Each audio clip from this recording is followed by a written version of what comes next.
você vai fazer uma incursão pelo reino mágico da natureza. Vai conhecer mares, penetrar em cavernas, mergulhar em rios e desbravar cachoeiras. Vai se sentir vivo e, mais do que isso, vivenciar o orgulho de fazer parte de um universo em equilíbrio. Será que ainda em equilíbrio?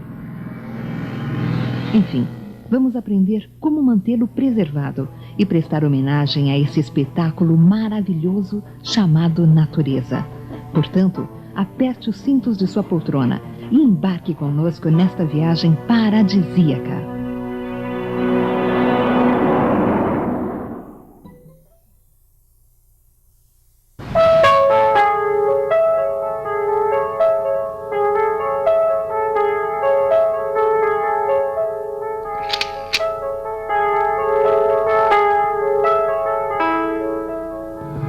Ecologia.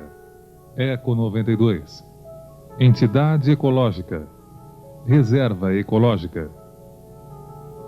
Muito se tem dito sobre ecologia, mas muita gente ainda confunde o que realmente vem a ser essa palavra. Você sabe o que é ecologia? Sabe o quê? Ecologia ecologia. Eco seria o estudo que estuda a ecologia. Assim não.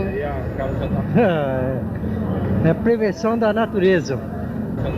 Assim não. Ecologia é o verde, meu filho é agrônomo, lógico que eu sei. É assim que defende, né? Ecologia? Sei, mas tô com pressa, não dá pra responder não. Sei, mais ou menos, um pouco. Dos animais, as florestas, né? Sei lá, é preservar, né? Não desmatar, preservar o verde. É isso que é ecologia. Ecologia? Eu sei lá o que é isso. A palavra ecologia foi criada em 1869 pelo naturalista alemão Ernst Heinrich Haeckel e deriva das raízes gregas oikos, que significa casa, e logos, que quer dizer estudo. Assim, a palavra ecologia quer dizer o estudo do meio onde se vive, incluindo todos os organismos que nele vivem e a relação existente entre eles, para que este meio se torne habitável. Enquanto a biologia estuda os sistemas genéticos, celulares e orgânicos, a ecologia irá estudar as populações, grupos de indivíduos de uma mesma espécie e as comunidades, conjunto de populações que ocupam uma mesma área. Ecologia é uma ciência bastante recente, muito mais recente do que outras, como a zoologia, que estuda os animais, como a botânica, que estuda os vegetais, a geologia, que estuda os minerais. A ecologia, na verdade, é uma ciência que integra conhecimentos de várias áreas. Então, a ecologia é isso. É uma ciência que vê as relações entre os seres e também dos seres com o meio físico, né? Com o meio ambiente. Nesse ecossistema, formado pelo meio geográfico e as comunidades, a transferência de energia e a circulação de matéria vão possibilitar a sobrevivência das espécies. Por exemplo, o Sol ajuda as plantas a produzirem açúcares por meio da fotossíntese. Os animais herbívoros irão se alimentar com essas plantas. Esses animais serão devorados pelos carnívoros. Seus restos serão consumidos por fungos e bactérias e assim por diante. A esse processo chamamos cadeia alimentar. A ecologia estuda como esse processo ocorre e, havendo algum distúrbio por interferência externa ou não, como recuperar esse ecossistema e fazê-lo funcionar novamente. Infelizmente, essa interferência externa normalmente é feita pelo homem. Hoje, a palavra ecologia já faz parte do nosso vocabulário do dia a dia. Mas, mais do que isso, devemos agir de forma a preservar e conscientizar as pessoas próximas a nós da importância de se preservar o meio ambiente.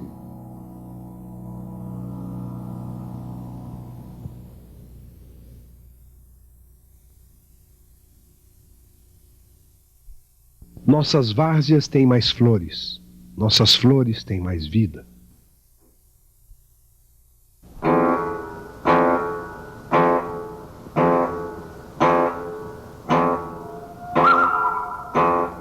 Quando Gonçalves Dias escreveu esses versos, nem se imaginava falar nessa palavrinha tão complicada: biodiversidade.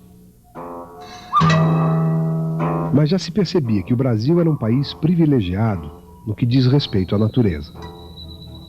Hoje sabemos que as florestas tropicais cobrem 7% da superfície da Terra e que o Brasil abriga em seu território a maior e mais fascinante de todas elas, a floresta amazônica.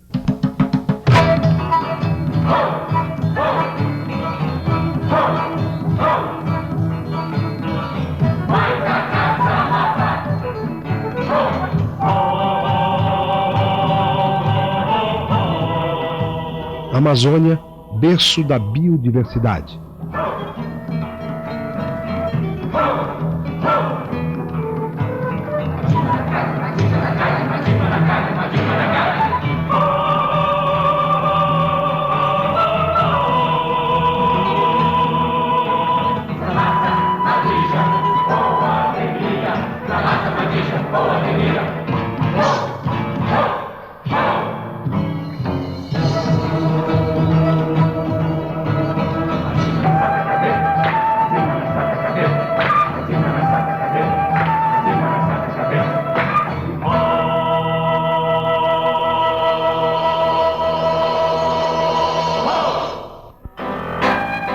Procurando definir o que seja biodiversidade, poderíamos dizer que é o explosivo potencial que a vida possui de se multiplicar em miríades de formas adaptadas aos mais variados ambientes. Parece complicado, não é? Mas se pensarmos que a verdadeira riqueza da floresta amazônica é justamente a diversidade genética que ela abriga em seu interior, nada melhor do que entendermos os mecanismos genéticos da floresta para compreender o que seja biodiversidade. Para se ter uma ideia do fantástico ecossistema que reina na selva amazônica, podemos começar com seu solo, que é extremamente pobre e sofre a ação da lixiviação, perdendo assim a maior parte de seus nutrientes. Desta forma, quase toda a matéria decomposta é levada pelas chuvas frequentes e pelas inundações dos rios, ficando impraticável até mesmo para a mais rudimentar agricultura de subsistência. Além disso, seu subsolo é arenoso. E se não houvesse a floresta, toda esta área seria hoje um enorme deserto. Como explicar então a existência de uma floresta tão opulenta em condições tão terríveis? A resposta está na grande quantidade de fungos que conseguem transferir diretamente para as raízes das árvores os minerais que são liberados perto deles, provenientes das folhas e madeiras em decomposição. Essa união de raízes e fungos denomina-se micorriza, ou humus. Embaixo desse humus só existe areia.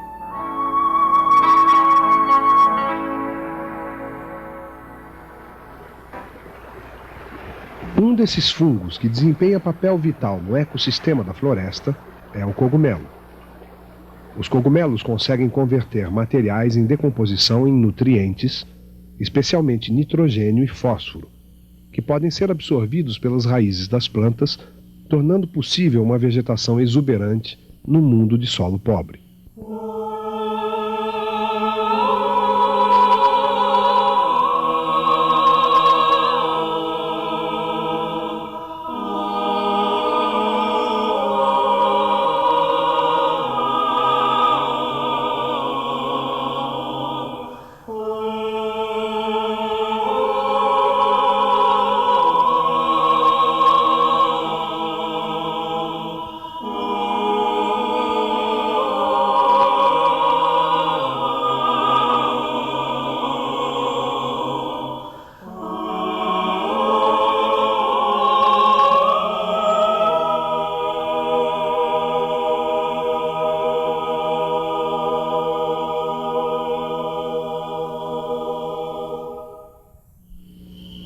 Toda a floresta amazônica é uma enorme estufa, onde os processos vitais se realizam rapidamente, não havendo estação onde as plantas não consigam germinar, crescer, florescer e dar frutos. Embaixo deste enorme tapete verde, um mundo vegetal que abriga o maior estoque genético do planeta espera para ser descoberto. Todos os habitantes da floresta, sejam animais ou vegetais, parecem estar interligados entre si, como que numa constante ajuda mútua para manter todo esse maravilhoso ecossistema em equilíbrio. Um exemplo interessante dessa ajuda mútua é a relação existente entre as bromélias e as rãs. As bromélias são plantas da família dos abacaxis, fazendo parte de um grupo de plantas aéreas que crescem sobre as árvores, conhecidas como epífitas. Para garantir que sua provisão de água dure até a chuva seguinte, as bromélias guardam a água e nutrientes em reservatórios semelhantes a tanques. Aí irão se acumulando folhas mortas, flores e insetos, que depois de decompostos por micro-organismos, liberarão os nutrientes necessários à vida da planta. Como não existem águas paradas na Amazônia, as rãs aproveitam-se desses tanques de água para lá botarem os seus ovos, até que se transformem em girinos. Está então criada uma cadeia de ajuda mútua, onde cada um colabora à sua maneira para a manutenção do equilíbrio e da vida no ecossistema da floresta.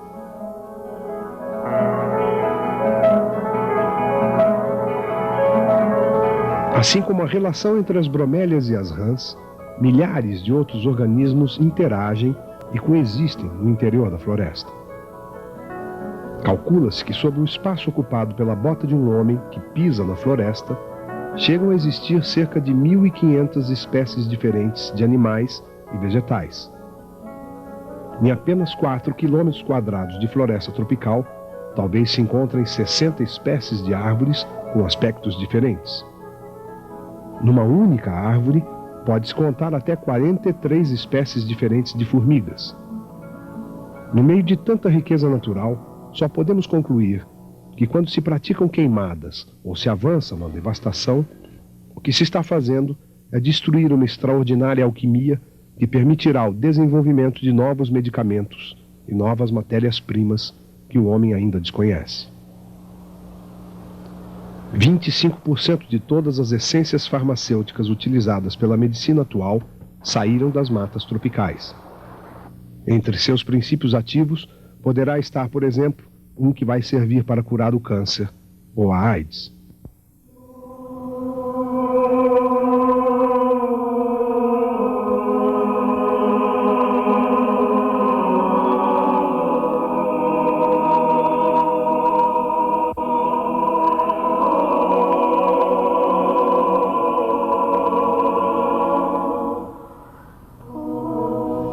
A Amazônia é a região mais rica do mundo em recursos naturais. Seus rios são os maiores, suas reservas as mais ricas e seus recursos ecológicos os mais extraordinários.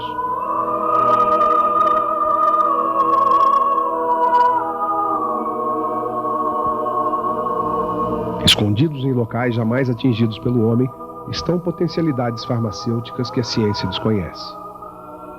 Perdidos em sua selva de 4 milhões de quilômetros quadrados, existem recursos avaliados em mais de $1 trilhão.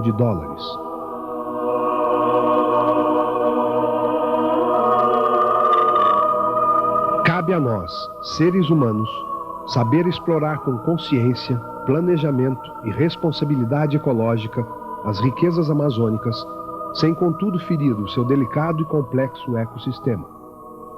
Pois somente assim estaremos garantindo o futuro da vida da floresta. E, acima de tudo, garantindo o futuro da nossa própria vida.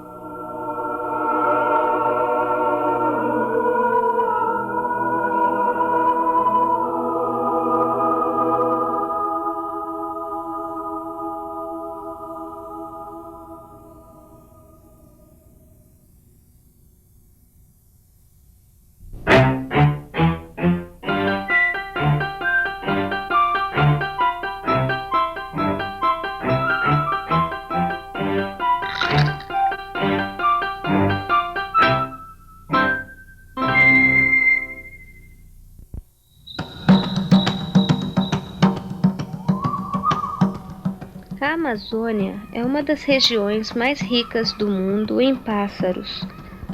Calcula-se que 2/5 de todas as aves existentes no mundo podem ser encontradas na Amazônia. Um dos mais belos exemplos dessa diversidade animal é o maravilhoso balé dos guarás e colhereiros, que enfeitam os céus nos finais de tarde com suas cores avermelhadas.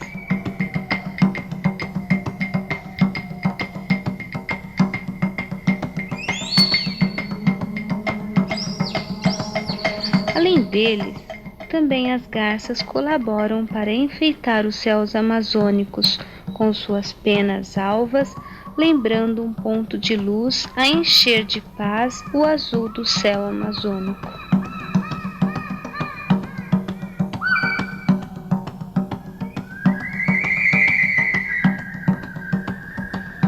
Mas nem só de aves vive a fauna amazônica. Dentre os mamíferos, destaca-se o bicho preguiça, que parece se mover em câmera lenta. O preguiça é tão folgado, mas tão folgado, que consegue ser o único animal do mundo cujos pelos nascem da barriga para as costas, para que a água da chuva escorra sem que ele tenha que se mexer. Desse jeito, só mesmo recebendo o nome de preguiça.